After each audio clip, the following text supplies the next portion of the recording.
بتقول ايه يا باشمهندس؟ بقول مفيش فرح يا ابوي. ندى بنتي مش هتتجوز احمد. هي قالت لك؟ عينيها قالت لي، سكوتها قال لي، كل حاجة فيها كانت بتنطق وتقول لا إلا لسانها.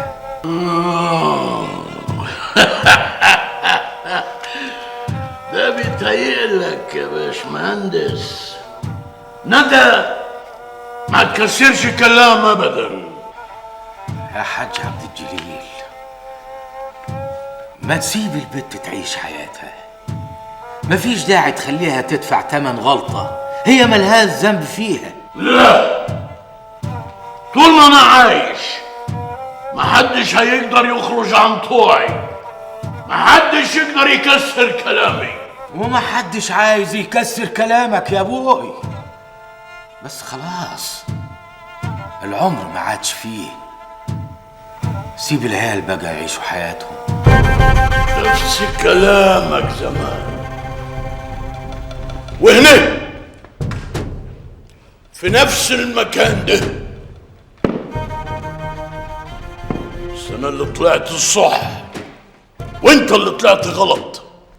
من عالم، مش يمكن لو كنت عشت التجربة للآخر كان زماني دلوقتي عايش في بيت واحد مع عمو سيف.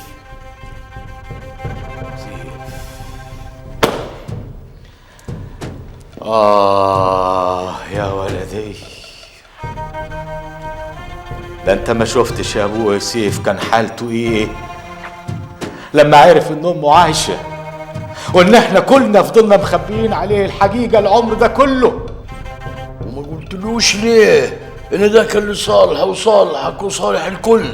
لانه ما كانش لصالح حد يا ابوي ولا لصالح انا، بس انا مش مهم. المهم اللي جاي. الجاي لازم أن يتبني على اللي راح. العيلة من ايام جد الكبير عاشت تحافظ على تقاليدها وعاداتها، على هيبتها وسمعتها، لأن وصلت للأمانة، وأنا لازم أنا أحافظ عليها لآخر يوم في عمري. طب عشان خاطر انا يا ابوي اديني فرصه ما اطلعش من طوعك. هتقدر تعملها تاني يا أحمد؟ على ان عيني يا ابوي، بس انت لو ما وافقتش ما قداميش حل تاني. والله برافو عليك، تربيتي صح كانت في مكانها. طب نحب على يدك يا ابوي، نحب على يدك يرضى عنيهم. ما تسيب العيال يا ابوي، سيبهم يعيشوا حياتهم بطريقتهم. وان قلت له يبقى هاخد بنتي ونخرج من الدار ده واصل. تتكلم كأنها موافقاك. انا متاكد انها موافقاني وحسبت لك كده. يا ندى تعالى يا بنتي، هسألك سؤال وتجاوبيني عليه قدام جدك. انت موافقة ان احمد يبقى جوزك؟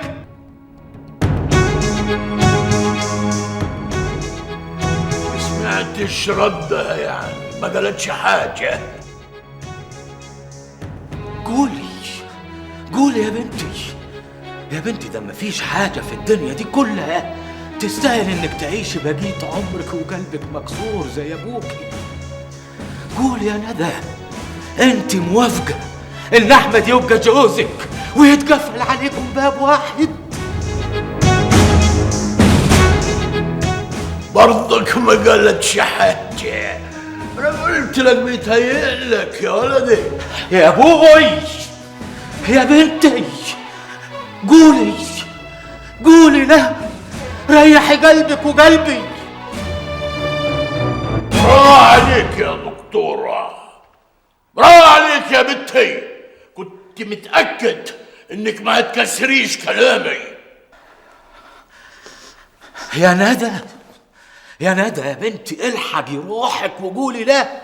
انت لو قلت لا هتحلي مشاكل كتير. ما تتعبش نفسك يا باشمهندس، خلاص.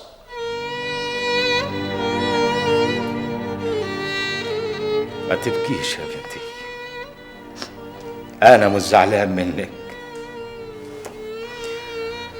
يظهر ان انت بقيتي صورة من ابوك يا احمد عبد الجليل. يا خسارة يا ندى، يا خسارة.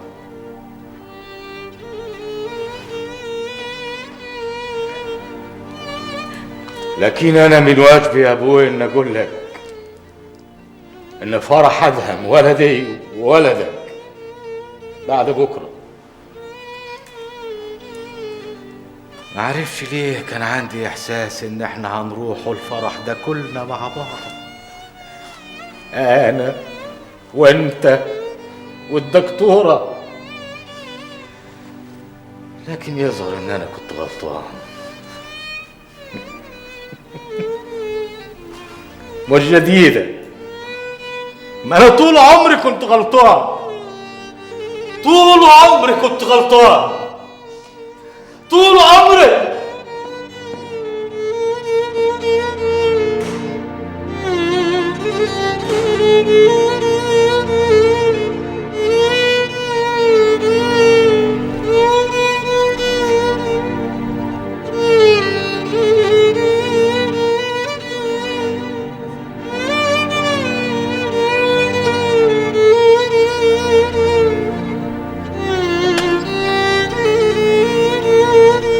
اقعد يا دكتورة، اقعدي.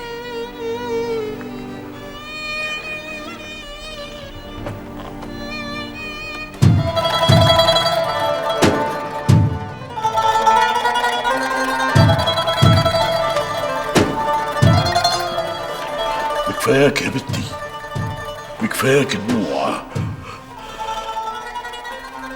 قولي لي يا ندى،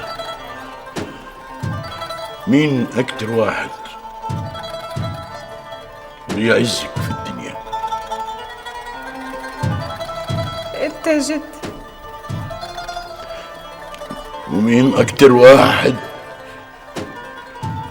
يهمه مصلحتك؟ انت برضك يا جدي. انتي ما رايداش أحمد، مش كده؟ مش هتزعل مني يا جدي؟ لا لا يا بنتي، مش هزعل.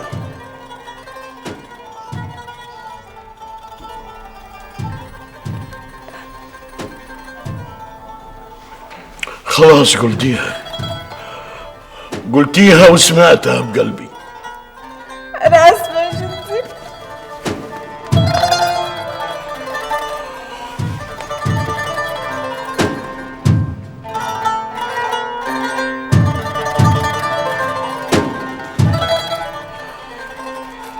قوم يا ندى، قوم الحق ابوكي، قولي له ان جدي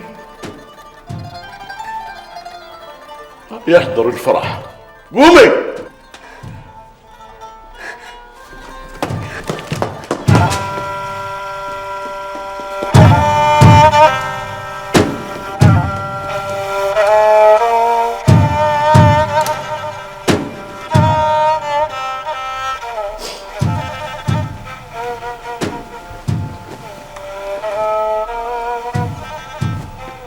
سامحني يا ابوي، سامحني يا جدي،